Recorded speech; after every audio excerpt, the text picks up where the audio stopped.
Why is the heat transfer surface of a air heater so large? वायु heater का ऊष्मा स्थानांतरण पृष्ठ इतना बड़ा क्यों होता है? pH the flue gas flows inside the tube and air flows at the shell side. Due to very low heat transfer coefficient between the flue gas and air, the heat transfer surface of the air heater is large. pH में flue gas tube के अंदर प्रवाहित होती है और वायु आवरण की ओर प्रवाहित होती है। फ्लू गैस और वायु के बीच ऊष्मा स्थानांतरण गुणांक बहुत कम होने के कारण वायु हीटर का ऊष्मा स्थानांतरण पृष्ठ बड़ा होता है। What is nucleate boiling? नाभिकीय क्वथन क्या है? Nucleate boiling is a local boiling at tube wall liquid interface which takes place when the wall temperature of the tube is more than the saturated fluid temperature. Nucleate boiling is characterized by the formation of steam bubbles on the tube wall. Steam bubbles are formed at liquid-solid interface when the wall temperature rises above the saturation temperature but the liquid temperature is still below the saturation temperature. The bubbles grow until they reach some critical size. The bubbles collapse because the temperature of liquid is not same as a tube where the bubbles were formed. The heat of bubbles is transferred to the liquid. Two different flow regimes are noticed in nucleate boiling. In first case, bubbles formed at nucleation areas are separated from the surface. Due to this separation, fluid comes in contact with the tube wall and convective heat transfer coefficient increase. In second case, more bubbles of larger size are formed. These bubbles come closer and merge to form slugs of vapor. नाभिकीय क्वथन नलिका भित्ति द्रव अंतरापृष्ठ पर एक स्थानीय क्वथन है जो तब होता है जब नलिका की भित्ति का तापमान संतृप्त द्रव के तापमान से अधिक होता है। नाभिकीय क्वथन नलिका भित्ति पर भाप के बुलबुले बनने की विशेषता है। भाप के बुलबुले द्रव ठोस अंतरापृष्ठ पर तब बनते हैं जब भित्ति का तापमान संतृप्ति तापमान से ऊपर हो जाता है लेकिन द्रव का तापमान अभी भी संतृप्ति तापमान से नीचे रहता है। बुलबुले तब तक बढ़ते हैं जब तक कि वे एक निश्चित आकार तक नहीं पहुंच जाते। बुलबुले इसलिए टूट जाते हैं क्योंकि द्रव का तापमान उस नलिका के तापमान के समान नहीं होता जहां बुलबुले बने थे। बुलबुले की ऊष्मा द्रव में स्थानांतरित हो जाती है।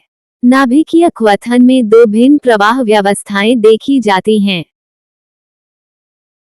पहली स्थिति में नाभिकीकरण क्षेत्रों पर बने बुलबुले सतह से अलग हो जाते हैं। इस पृथक्करण के कारण द्रव नलिका भित्ति के संपर्क में आता है और संवहन ऊष्मा स्थानांतरण गुणांक बढ़ जाता है। दूसरी स्थिति में बड़े आकार के और अधिक बुलबुले बनते हैं। ये बुलबुले पास आते हैं और मिलकर वाष्प के स्लग बनाते हैं। What is the function of vent silencer? Vent silencer का कार्य क्या है?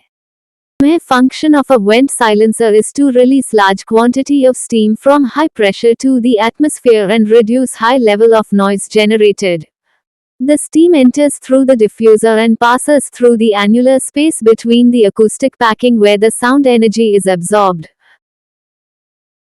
वेंट साइलेंसर का मुख्य कार्य उच्च दाब से बड़ी मात्रा में भाप को वायुमंडल में छोड़ना और उत्पन्न होने वाले उच्च स्तर के शोर को कम करना है।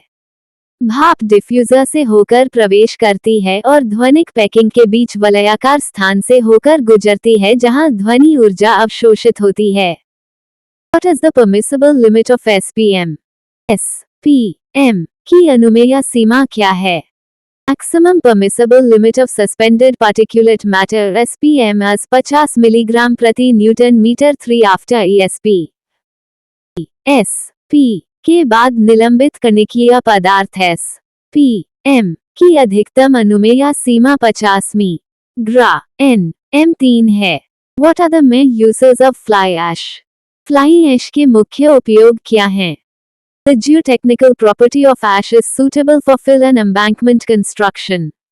Ash can be used for road construction. Fly ash-based Portland pozzolana cement FAPPC is found to be more effective than ordinary Portland cement OPC. Silica present in fly ash react with lime in presence of water and forms calcium silicate hydrate gel which is a binding material.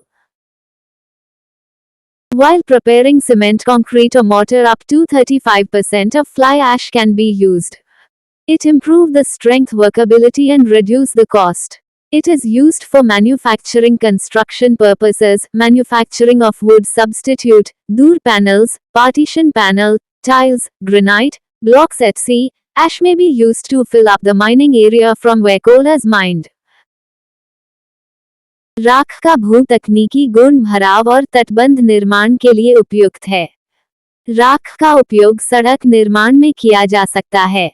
Fly ash आधारित Portland pozzolana cement FAPPC साधारण Portland cement और PC की तुलना में अधिक प्रभावी पाया गया है। फ्लाई ऐश में मौजूद सिलिका पानी की उपस्थिति में छूने के साथ प्रतिक्रिया करके कैल्शियम सिलिकेट हाइड्रेट जेल बनाता है, जो एक बंधनकारी पदार्थ है। सीमेंट, कंक्रीट या मोटा तैयार करते समय 35% तक फ्लाई ऐश का उपयोग किया जा सकता है। यह मजबूती और कार्यक्षमता में सुधार करता है और लागत को कम करता है। इसका उपयोग निर्माण कार्यों, लकड़ी के विकल्प, दरवाजे के पैनल, विभाजन पैनल, टाइल, ग्रेनाइट, ब्लॉक आदि के निर्माण में किया जाता है।